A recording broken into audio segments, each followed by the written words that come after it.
இன்றைக்கு நம்ம கணக்கு பாடத்திலிருந்து ஒரு சில வினாக்கள் பார்க்க இருக்கிறோம். ஒரு சதுர தாளில் குறைந்தது எத்தனை முக்கோணங்கள் செய்ய முடியும்? விடை 8 முக்கோணங்கள். முக்கோணத்திற்கு டேஸ் முனைகள் உண்டு. விடை 3. மட்டத்திற்கு பக்கங்கள் டேஸ். விடை இல்லை. செவ்வகத்திற்கு டேஸ் மூலைவிட்டங்கள் உள்ளன. விடை 2. ஒரு செவ்வகத்தின் எதிர்பக்கங்கள் டேஸ். விடை சமம். வட்டத்திற்கு டேஸ் மைய புள்ளி உள்ளது. விடை 1. மிக பெரிய ஈரிலக்க எண் டேஸ் ஆகும். விடை 99. மிகச் சிறிய ஈரிலக்க எண் டேஸ் ஆகும். விடை 10. 417 அடிக்கோடிட்ட எண்ணின் இடமதிப்பு காண்க. இதுல 4 இதுல அடிக்கோடிட்டு இருக்கு. அப்போ இது என்ன அப்படின்னு பார்த்தோம்னா 1கள் 10கள் 100கள். 4 எது? விடை 100கள். மிக பெரிய மூவிலக்க எண் டேஸ் ஆகும். விடை 999. மிகச்சிறிய மூவிலக்க எண் டேஸ் ஆகும். விடை 100. ஏறு வரிசையில் எழுதுக. 55 63 40 8. இந்த எண்களை ஏறு வரிசையில் எழுத போறோம். அப்படின்னா சின்ன நம்பர்ல இருந்து மேல போறோம். விடை 8 40 55 63. ஏறு வரிசையில் எழுதுக. 785 757 718 781. இதை ஏறு வரிசையில் எழுத போறோம். விடை 718 757 781 785. இறங்கு வரிசையில் எழுதுக. 323 303 332 33. இந்த எண்களை இறங்கு வரிசையில் எழுத போறோம். 332 323 303 33. இறங்கு வரிசையில் எழுதுக. 205 210 290 300. இந்த எண்களை இறங்கு வரிசையில் எழுத போறோம். விடை 300 290 210 205. விடுபட்ட எண்ணை காண்க. 333 433 533 633 டேஸ். இதுல விடுபட்ட எண்ணை கண்டுபிடிக்க போறோம். விடை 733. 908 அடிக்கோடிட்ட எண்ணின் இடமதிப்பு காண்க. 8ல அடிக்கோடிட்டு இருக்கு. அப்போ 1கள் 10கள் 100. 8 ஒன்றுகள்ல இருக்கிறது. அப்போ விடை 1கள். பொருத்தமான குறியீடு இடுக. 105 டேஸ் 150. இதுல பொருத்தமான குறியீடு கண்டுபிடிக்கிறோம். விடை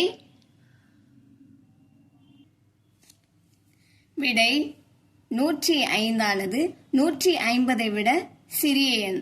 அதனால இதுக்கு இந்த சிம்பிளை நம்ம போடுறோம். இந்த வாய் குறுகிய பகுதி சிறிய எண்ணை குறிக்குமாறு நம்ம வரைகிறோம். பொருத்தமான குறியீடு இடுக. 394 டேஸ் 387. விடை 394 387 விட பெரியது. அப்போ பெரிய நம்பர் பக்கம் வாய் விரிந்த பகுதியை உள்ள சிம்பலை நம்ம இங்க போடுறோம். 245 மற்றும் 255க்கும் இடையே உள்ள இரட்டை எண்களை இறங்கு வரிசையில் எழுதுக. இந்த நம்பருக்கு இடைப்பட்ட எண்களை இரட்டை எண்களை மட்டும் எடுத்து இறங்கு வரிசையில் எழுத போறோம். விடை 254, 252, 250, 248, 246. அ என்ற பண்ணையில் 452 மாங்காய்களும் ஆ என்ற பண்ணையில் 349 மாங்காய்களும் உற்பத்தி செய்யப்படுகின்றன. இரண்டு பண்ணைகளிலும் உற்பத்தி செய்யப்படும் மொத்த மாங்காய்களின் எண்ணிக்கையை கண்டுபிடி. இதுல மொத்த மாங்காய்கள் கேட்டிருக்காங்க. அப்போ நம்ம என்ன பண்ண போறோம்? இந்த பார்க்கலாமா? அ என்ற பண்ணையில் உள்ள மாங்காய்கள் 452. அடுத்து ஆ என்ற பண்ணையில் உள்ள மாங்காய்கள் 349 இங்க கொடுத்துருக்காங்க. இப்போ ரெண்டு பண்ணையில் உள்ள மாங்காயும் நம்ம கூட்ட போறோம். கூட்டினா 801. இதுதான் மொத்த மாங்காய்கள், இரண்டு பண்ணையிலும் சேர்ந்த மொத்த மாங்காய்கள். விடை 801. அடுத்து அமுதம் முதல் நாள் ரூபாய் 125 சேமித்தான். இரண்டாம் நாள் ரூபாய் 200 சேமித்தான். 2 நாட்கள் சேர்த்து மொத்தமாக சேமித்த பணத்தை கண்டறிக. இதுலயும் 2 நாளும் சேர்ந்து சேர்த்த பணத்தை கேட்டிருக்காங்க. அப்போ என்ன பண்ண போறோம்? இங்கே கூட்ட தான் போறோம். கணக்க பாருங்க. முதல் நாள் சேமிப்பு, அமுதன் முதல் நாள் சேமித்தது ரூபாய் 125. இரண்டாம் நாள் சேமித்தது 200. இப்போ 125ஐயும் 200ஐயும் நம்ம கூட்டினா மொத்த சேமிப்பு கிடைக்கும். மொத்த சேமிப்பு எவ்வளவு? 325. விடை 325. குமார் தன்னுடைய ரூபாய் 800 சம்பளத்தில் ரூபாய் 450 செலவு செய்தார் எனில் அவர் சேமித்த பணம் எவ்வளவு? இதுல அவருக்கு 800 ரூபாய் சம்பளத்துல 450 ரூபாய் செலவு பண்ணியிருக்காரு. அப்போ இதை நம்ம என்ன பண்ணலாம் பாருங்க. விடை குமாருக்கு ஒரு நாள் சம்பளம் 800, அவன் செலவழித்த தொகை 450. அப்போ அவனுடைய சம்பளத்துல இருந்து அவன் செலவழித்த தொகையை நம்ம கழிக்க போகிறோம். கழித்தா அவன் சேமித்த தொகை கிடைக்கும். 800ல இருந்து 450 கழித்தா 350. இது அவனுடைய சேமிப்பு தொகை.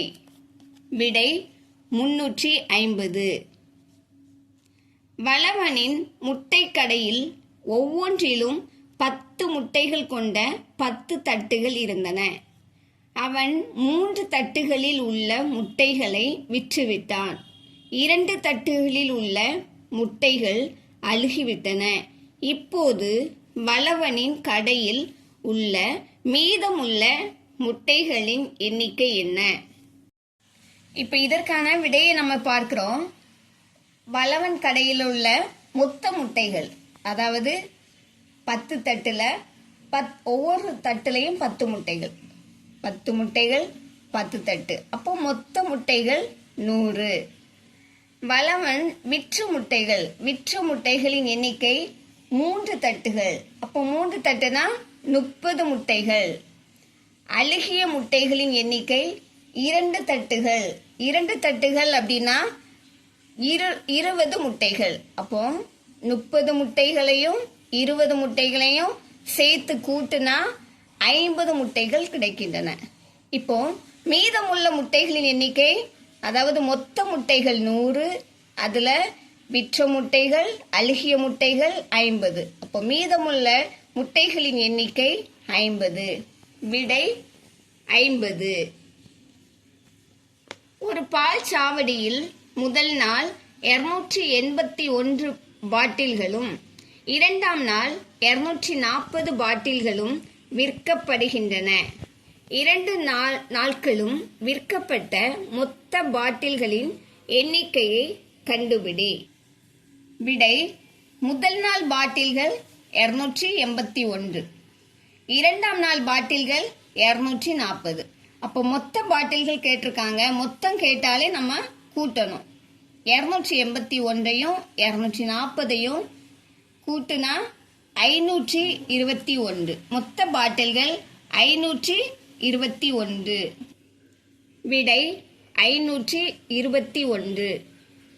மரத்தில் 352 ஆரஞ்சு பழங்கள் உள்ளன. அவற்றில் 148 ஆரஞ்சு பழங்கள் பறிக்கப்பட்டன எனில் மரத்தில் மீதமுள்ள பழங்களின் எண்ணிக்கை என்ன? இப்போ மீதமுள்ள பழங்கள் கேட்டிருக்காங்க. மீதமுள்ள பழங்கள், மீதம் என்றாலே நம்ம கழிக்க தான் செய்யணும். மொத்த ஆரஞ்சு பழங்கள் 352, பறிக்கப்பட்ட ஆரஞ்சு பழங்கள் 148. இப்போ இதுல மீதமுள்ள பழங்கள் கண்டுபிடிக்க 352 148 கழிக்கிறோம். கழித்தா 204. இந்த 204 மீதமுள்ள பழங்கள்.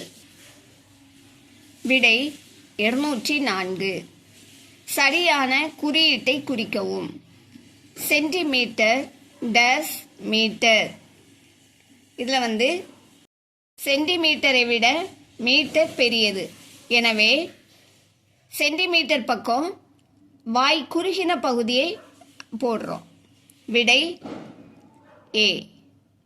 சரியான குறியீட்டை குறிக்கவும். மீட்டர் டேஸ் கிலோமீட்டர். மீட்டரை விட கிலோமீட்டர் பெரியது. அப்போ மீட்டர் பக்கம் வாய் குறுகின பகுதியை போடுறோம். பின்வருவனவற்றுள் வேறுபட்டதை தேர்ந்தெடுக. மில்லிமீட்டர், சென்டிமீட்டர், மீட்டர், முழம். இந்த 4லையும் வேறுபட்டதை கண்டுபிடிக்கிறோம். மீட்டர் இது எல்லாமே மாறாதது. முழம் நம்முடைய கை கால்களுக்கு ஏற்றவாறு மாறக்கூடியது. அப்போ இதுல வேறுபட்டது. விடை முழம். 4 மீட்டர் சமம் டேஸ் சென்டிமீட்டர். விடை, அதாவது 1 மீட்டர் 100 சென்டிமீட்டர். இப்ப 4 மீட்டர் 400 சென்டிமீட்டர். விடை 400 சென்டிமீட்டர். பொறுத்துக. 10 millimetre 1 centimetre. 100 centimetre 1 metre.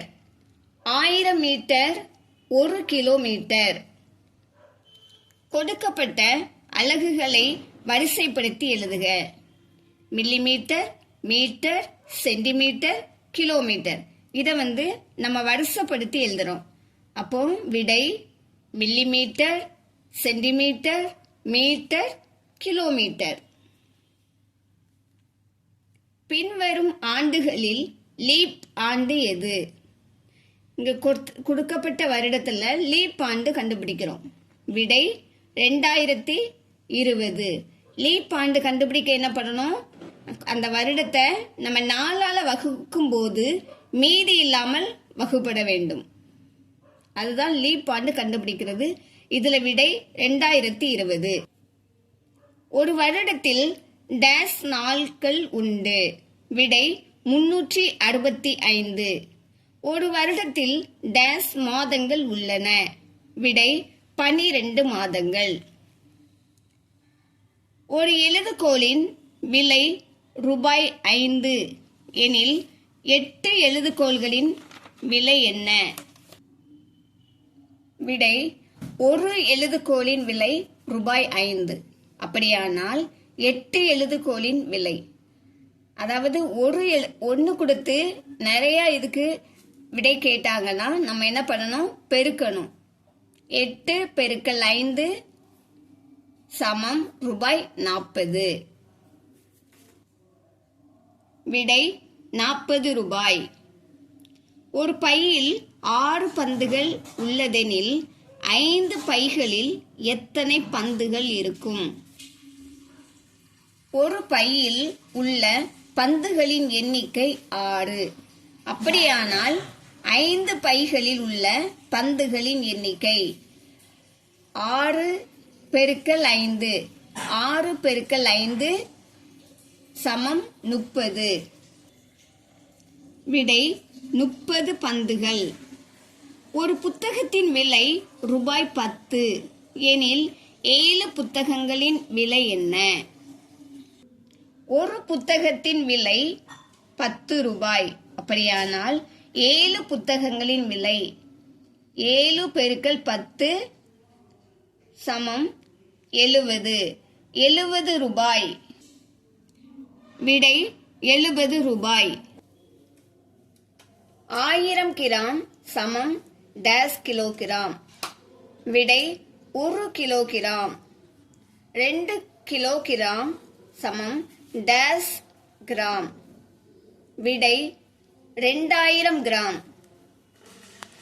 100 gram பனிக்கூழின் விலை ரூபாய் 20.